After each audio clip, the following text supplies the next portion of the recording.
Hi, this is an EPR transducer. The EPR transducer permits to measure the ratio between the exhaust pressure and the inlet pressure. The ratio is indicated in an EPR indicator like this one. We have already studied this one in my video, number 109. You can take a look if you want. So this is a small document which shows the connections between the EPR transducer here. It is the same as this one, the indicator, and also the location of the pressure sensors. First, let's see what is inside.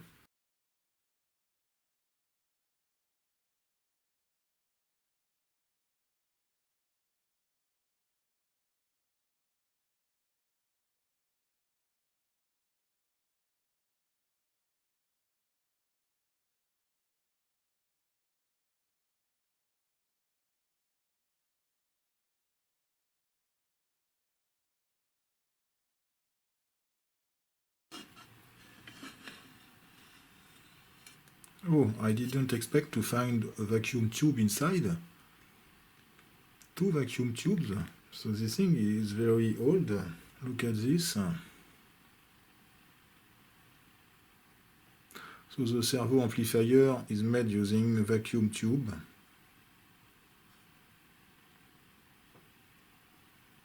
And this thing is very nice. So we can see that this potentiometer or synchro transmitter, I don't know, was manufactured in 1982.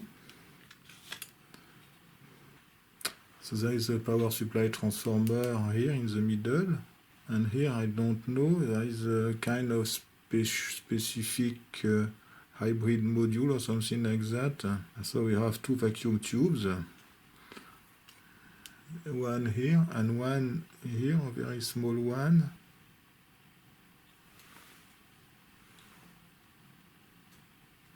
Okay, so this is a synchro transmitter. Okay, so this is a motor actually. This is not a potentiometer, neither a synchro transmitter. Okay, so we can recognize a motor with a small pinion here, you can see.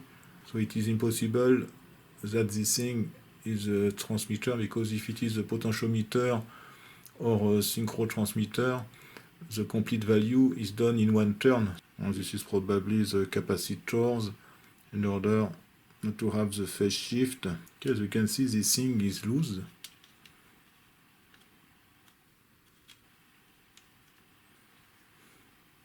So now let's see the most important part of this thing, the pressure capsules. As you can see, we have 2 pressure capsules here. So this thing is quite complex to analyze. So there is a counterweight. I am looking for the feedback. So the feedback should be this metallic strip, as you can see in between here. I didn't see, but it seems that the zero detector is a variable capacitor. Okay, this square thing here, as you can see in the middle. So you can see that the middle plate here is linked to this lever. So depending on the position of this lever, there will be a change of the position of the middle plate regarding the external armatures of this capacitor. And the capacitor is minimum when the middle plate is centered.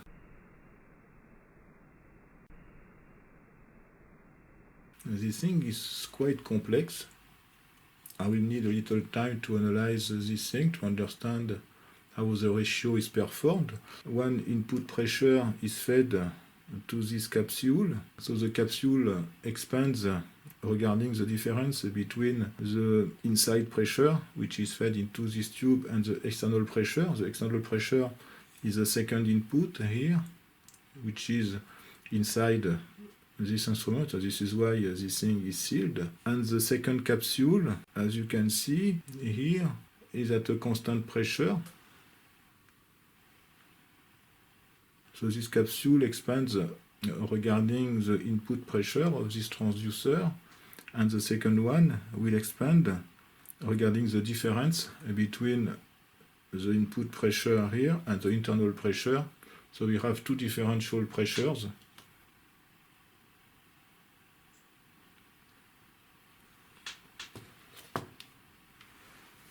This is a simplified diagram of this EPR transducer. So I have understood more or less how this thing works. Inside this transducer, there are two capsules which are placed orthogonally. This is very important, and it is the key of the functioning of this system. Inside this capsule, there is the exhaust pressure. Outside this capsule, there is the inlet pressure, which is actually the pressure which is inside the transducer. So there is a force which is generated on the wire axis here, which is proportional to the difference of pressure. That is to say, the force is a given coefficient which depends on the parameters of the capsule, of the diameter, etc. This factor is multiplied by the difference inside the pressure minus the outside pressure. The force here is transmitted to this shaft through a small strip here. And there is another capsule which is placed orthogonally to this one. Inside this capsule there is a vacuum. It is closed here. So the force which is given by this capsule depends only on the outside pressure, which is the inlet pressure. So the force generated here is the same coefficient K multiplied by 0, which is the inside pressure, minus the outside pressure, which is the inlet pressure. This force is transmitted to the same shaft here through another small strip here. So there is an equivalent force which is generated here, and this force is applied to this lever. So the lever will move according to the ratio of this force, because the tangent of this angle is the ratio between the force in that direction by this force here. So it is what I have written here. So the tangent of this angle is the ratio of these two forces. So after calculation, we see that the ratio of the pressure depends on the angle of this shaft. The second step is the measurement of this angle.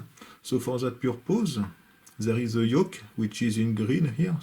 The yoke is this thing which can move.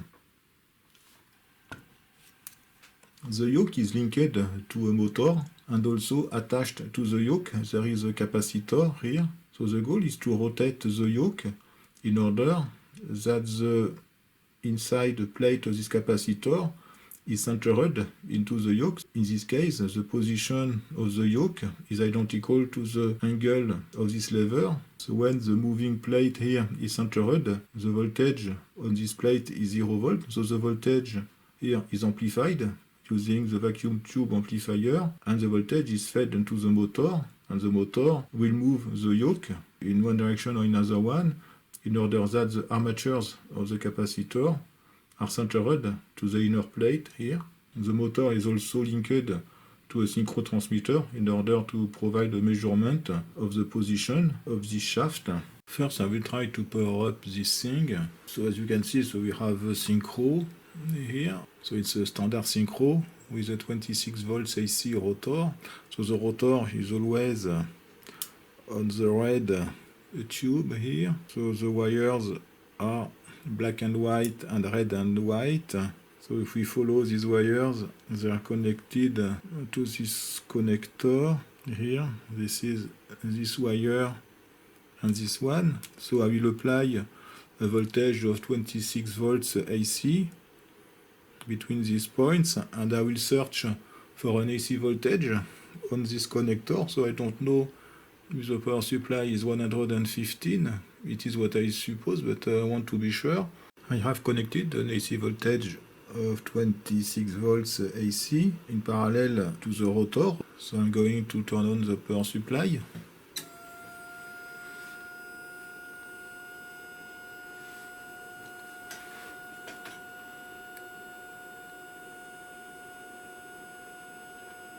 Okay, the power supply is 19 volts only. But you can see that the motor is running.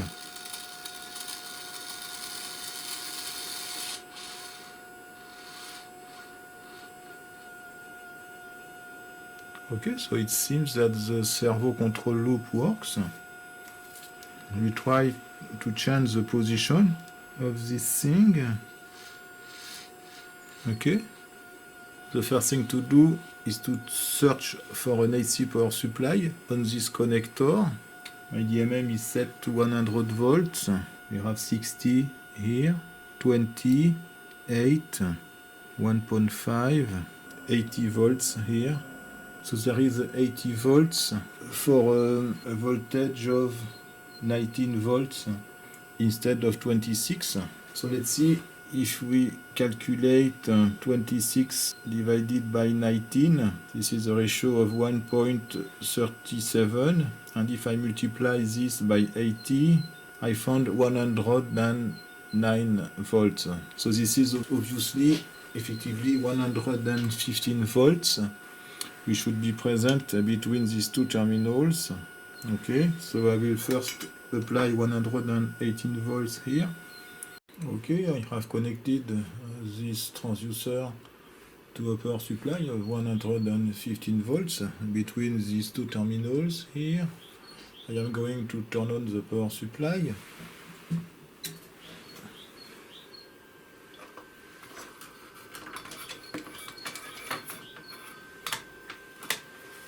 And check the power supply first. I have 105 volts or something like that. That's perfect. And you can see that this thing seems working.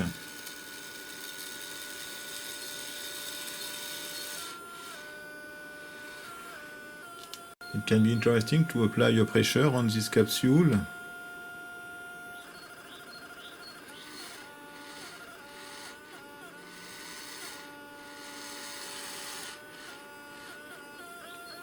I have connected this input to an air pressure generator. So let's turn on the power supply.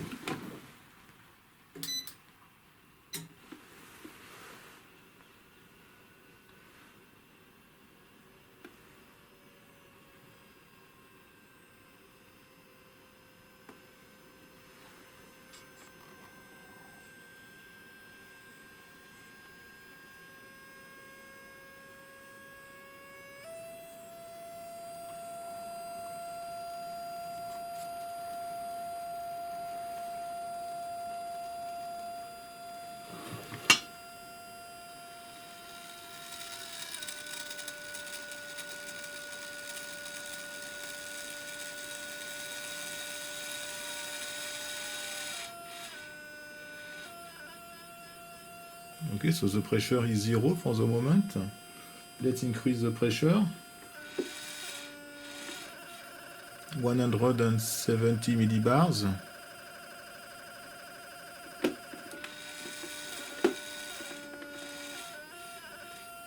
.5 bar. The pressure is 0.76 bar. Approximately 2 bars. 2.4. 3 bars. This is the maximum.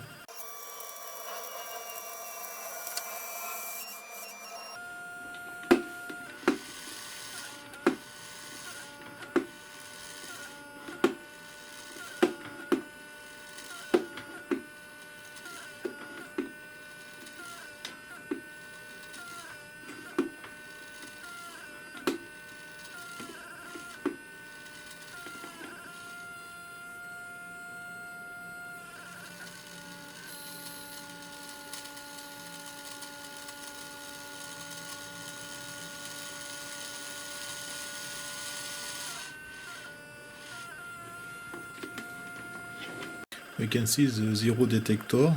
Watch the central plate here.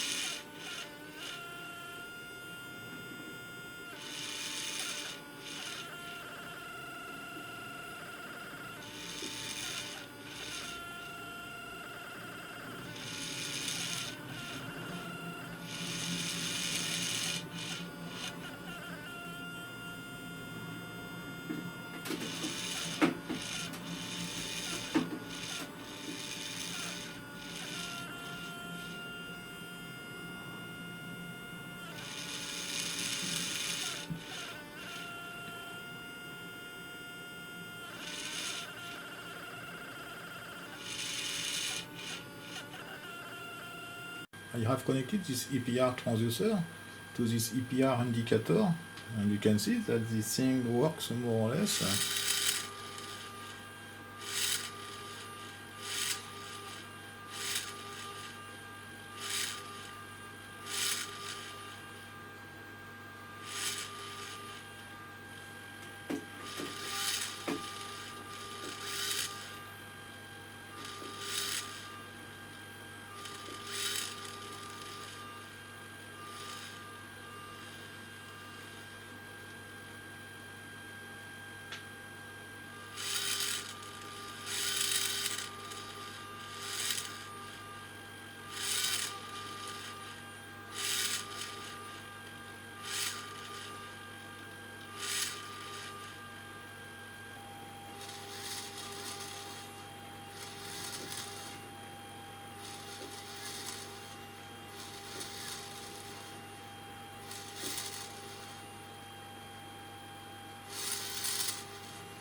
This is the end of the test of this EPR transducer coupled to this EPR indicator.